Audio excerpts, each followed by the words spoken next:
What's up, Click fam? Right now, we here with my guy Sheesh. What's up, bro? Sheesh. What it do, brother? Hey, shit. Where we at, man? Man, we are in New Manchester Flats, Richmond, VA. Cooling, man, doing some creation, going through the creative process. Right, you know. So did you like grow up out here, or? Yeah, bro. I'm from the East End, Richmond. Went to Highland Springs High School. Didn't really do much there. I've been writing music all my life. I think I wrote my first song in second grade, third grade. Third grade, I wrote my first rap. Wow. And I never really wanted to be a rapper until maybe 4 or 5 years ago, actually. Okay. But I just been writing on my own. I would just share it with my friends. Oh yeah. So let me ask you this: is this like a music thing in your family? Because you said second grade, like that's pretty early.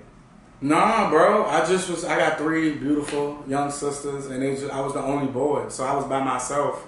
And I can't even remember, man, matter of fact, my homeboys, Jay and Tree, out in Cali, plugged them. They did a rap in my second grade class, Miss Pierce, I'll never forget. And one of them beatboxing and one of them rap. And that was the first moment I was like, man, I can do that. But I wasn't good for a very, very long time. Like shit, man. Practice, bro. Was it like a certain point in your life when you was like, man, like what made you say, let me take this stuff serious? Like what made you take it serious? Because you said you've been doing it from second grade. Mm-hmm. So you've been, it's pretty much all your life. So what made you like, all right, let me try to like, let me put all this stuff together and let me make a run with this? Really, bro, when I got in the group Switching Lanes, when I got in Switching Lanes, in 2000, the end of 2016. Mm-hmm. That's and really it was at that time it was more based upon like me wanting to push a particular message. Yeah. But then that's when I realized, like, hold up, I actually got something to say that no one else can say it like how I say it. Right. And that's when I was like, man, I can have my own platform. Like, you know, a lot of these artists out here, they're not saying nothing. And I actually got something to say. So it's like, I need to be not worrying about what they're not doing. I need to be doing what I need to be doing. Exactly. You know what I'm saying? Like, so, like, you don't mind, like, what's that point? Like, what's that message that, like, you want to break across? Man, I really just want to bring love and critical thinking back to our communities. And when I say our communities, I mean specifically melanated people, because that's who I look like. You know what I'm saying? I love the white folk. Okay. You know what I'm saying? You like to say that out? But no, seriously though, I feel like love and critical thinking is lacking in the black. I work at an elementary school, you know, I'm a counselor. I work with students with IEPs. So it's like in some of these impoverished areas, they lack very basic fundamentals of right and wrong and just how to carry yourself in certain ways. And it's in my music, I'm basically trying to fight all of the negativity that I hear everywhere else. Yeah, that's really my biggest thing. I want to fight all of that stuff, and that's gonna be my best way to do that, and my best way to impact my community and what's around me. That's big, bro. Mm-hmm. That's like you got a whole message behind it, so like it means more to you. Yeah. And when it means more to you, you're gonna do more. You're gonna make sure it's happening. That's like huge. But like people think that now that I'm not. So Switching Lanes was a Christian hip hop group. Okay. I'm not making Christian hip hop music right now, and people feel that because I have disassociated with myself from a religion, you know what I'm saying? Yeah. That belief is gone, or that I'm like this wild nigga now. Like I'm just, you know what I'm saying? Like I'm told, and that's not the case. I was enlightened. I did my own. I wasn't just going to church to listen to a man. I was at the crib reading my Bible. You know what I'm saying? At the crib on my knees, and that's when I realized, like, why is it these people in this church? This not the same thing that I'm reading. Every time I'm reading this stuff, nothing. Why does it never add up with everything around me?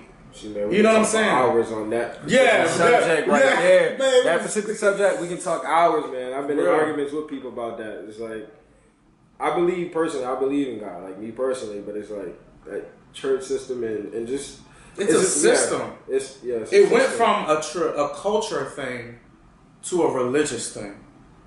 Yeah. What we read about in that book, that's not religion. That was a part of their basic functionality of their culture and what they did. People, the outside world didn't see that that's their religion. That's part of their culture. You know what I'm saying? Yeah. That's who they are. That has been stripped from us here. We going all around the world. I ain't even want to go this route. Cool, man. I like talking, bro. I'm talking about etymology of words. Yeah, but look. Yeah, bro. So like a little bit back to the Christian group, switching lanes. Like, how was it in it? Like, because I know it's not the typical. You're not a rap group. Like, give us a little bit of intake on what it was like being in the Christian group. So I mean, I guess being in a Christian group, there's a level of integrity that you expect to be there, and for the most part there was. But just being in a group, whether you're Christian, atheist, whatever, there's gonna be challenges because we're adults. You know, people have children and wives, so it was those were, I guess, the biggest challenges within that group. Just everybody. Hold on, what was the question again? How was it being in the Christian group? Okay, so yeah, those were the biggest challenges. But at a point, I guess, when things got serious, or when you really have to focus on the business, that's when things got rocky.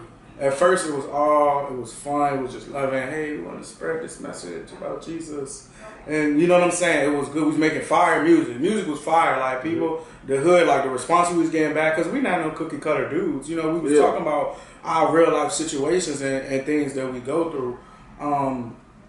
But it was good, man. We had I think like the most 72,000 listeners on Spotify. Like right now it's at like I think like 8. Like it's gone down because we haven't dropped any music. But it was like we got on big playlists and it was like things was moving. We was getting paid for shows, so it was awesome and it was a great learning experience for me as far as performing and doing live shows and just a lot of the intricacies of, because I didn't know nothing about making music for real, like the business side of it. So it was just, and I'm still learning a lot. But it was a big stepping stone for me. Like it was something that I'm glad I was a part of. Yeah, experience, man. To help me move on to this next chapter. Yeah, you got to see it. You got to see two different angles, especially the music game. Like that's big. Mm-hmm.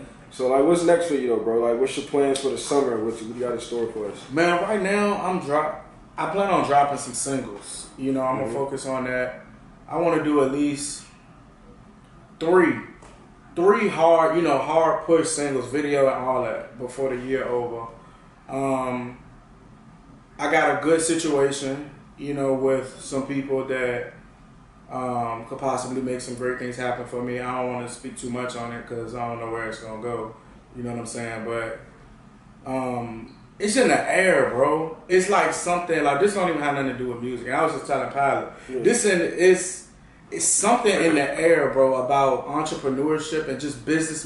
When you manifesting things and you're speaking and stuff. 2019 is different than 18, 17. It's something has shifted. Something has happened to where there's a connection. There's, you know what I'm saying? I can't really articulate it into words, but I'm hip. Yeah. So I'm doing my part. You know what I'm saying? I got the chills right now. You saying that? It's just real, bro. I got the chills right now. Like I feel it too. It's crazy. Everything I've been saying it. Prime example. Like I told you earlier, I said, man, I want to do 2 new interviews today.